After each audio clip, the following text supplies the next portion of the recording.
एक बार की बात है, एक गांव में एक व्यापारी आया और वहां अपने साथ बहुत से कपड़े और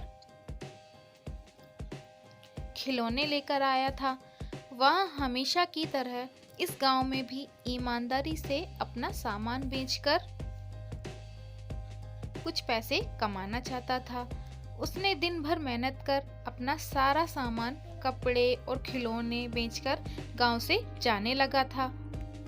लेकिन उसे देर हो चुकी थी और वह उसी गांव में एक पेड़ के नीचे एक कपड़ा बिछाकर सो गया। रात को जब वह गहरी नींद में सो रहा था तो दो चोर वहां से जा रहे थे और पेड़ के नीचे सो रहे उस व्यापारी को देखकर रुक गए और उसके बैग की ओर देखा और उसे चुरा के वहां से भाग जाते हैं। और जब सुबह होती है तो व्यापारी उठकर देखता है कि उसका बैग पैसे से भरा बैग नहीं है।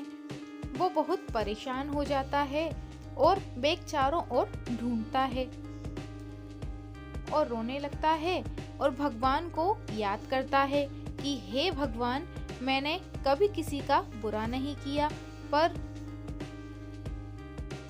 आज मेरे साथ ये क्या हो गया। मेरी सारी मेहनत की कमाई कोई चुरा के ले गया। उसे रोते रोते शाम हो गई। अब उसके घर वाले भी उसकी राह देखते देखते उसे ढूंढते हुए उसके पास पहुंच गए।